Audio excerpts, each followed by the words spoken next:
cloudy today. The reality is that we move to New Spain with all these nice new modern buildings and live with the building site across the road from you. And as nice as these will be in a few years' time, are they soulless places?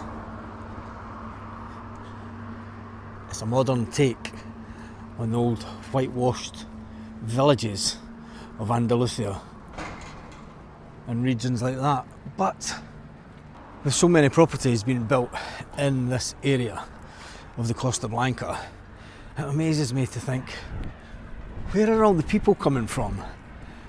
But then again, as I walk around this place,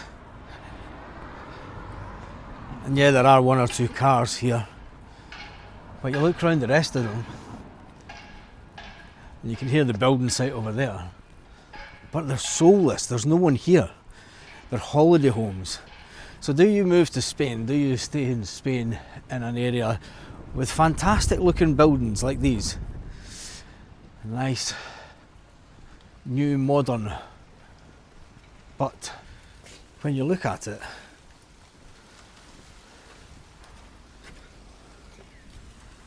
they are just holiday homes. No one here. So the question is that we have to answer ourselves is thinking about where we want to stay long term, where we want to stay on an ongoing basis. And there's one for sale in there. I wonder how much that one is. There's no one about. There's no one about whatsoever. Now the problem that we have is, do you stay in a nice place like this where it's empty half the year and it goes absolutely bananas in the summer? Or do you move to an area that's old whitewashed village that has a population all year round, and that, yeah, it may be the fact that it does get busier in the summer, but you can cope with that.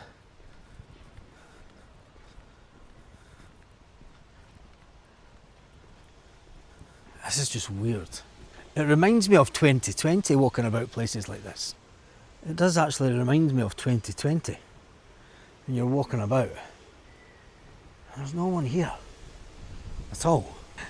And to the people that say, oh, you should have bought by now, should have bought by now.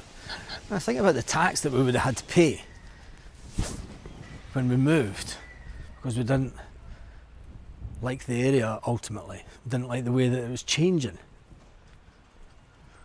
Playa Flamenca is a fantastic area. It's a holiday area. It's a big, massive holiday area. 95% of properties in that area are holiday homes. It's a bit like this part of Torrevieja. It's all holiday homes. Very small percentage are staying there full time. But the likes of Playa Flamenca is changing. Playa Flamenca and Cabo Roig, Villamartin are all changing because there are more Spanish moving into those areas. There are more Spanish moving into those areas for work purposes. Since Brexit, yes, that bloody B word again. God, he's going to talk about it. And British bars have been struggling to get staff, UK staff, because they can't come over for summer jobs. So they've had to employ Spanish. Not a bad thing, as you say. The uptake in the jobs in that sector is over 300,000, over 21,000 new employees in that sector in the last year. So it's fantastic. And it does make this places like Playa Flamenca a little bit more Spanish. But areas like this, Spanish aren't buying here.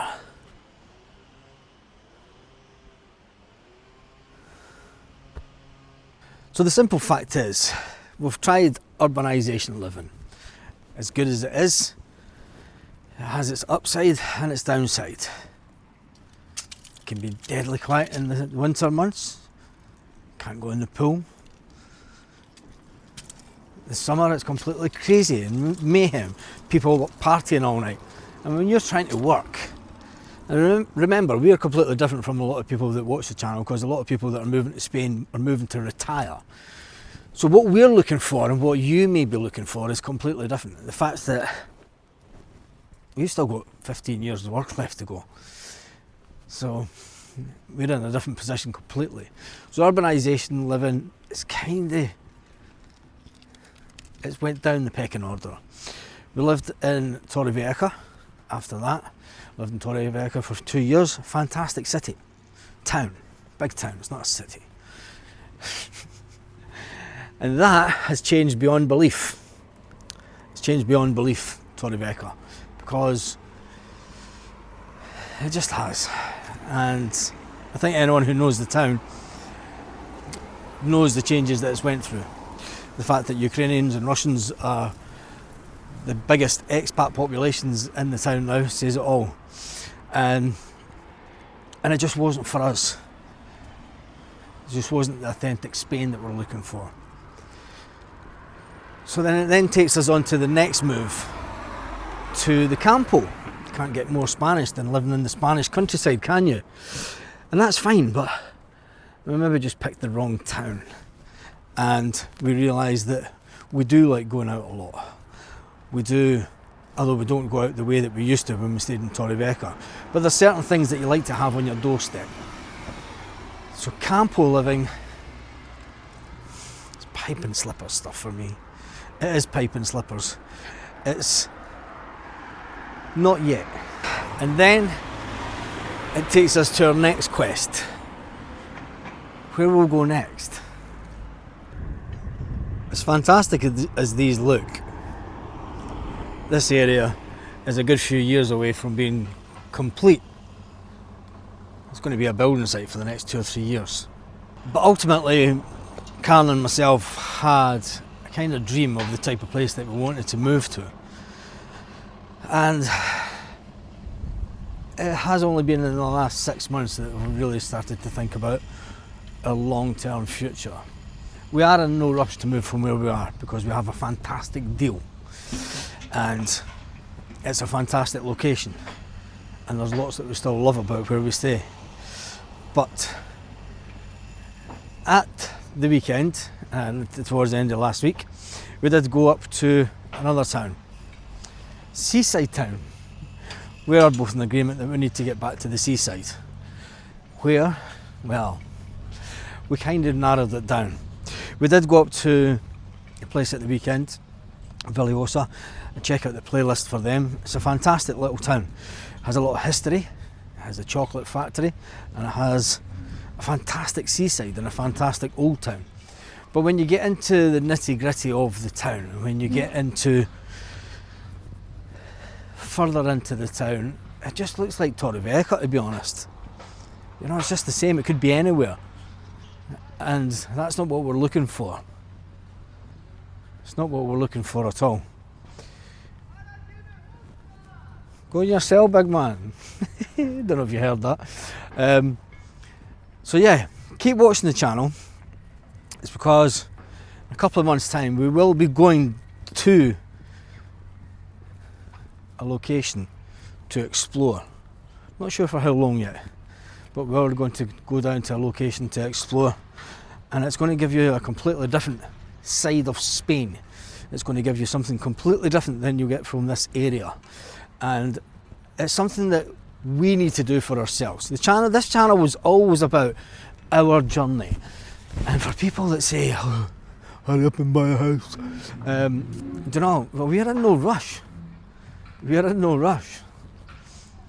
People say, you've wasted money. Well, we haven't wasted money because we've learned so much over the last 5 years. We've learned lots over the last 5 years.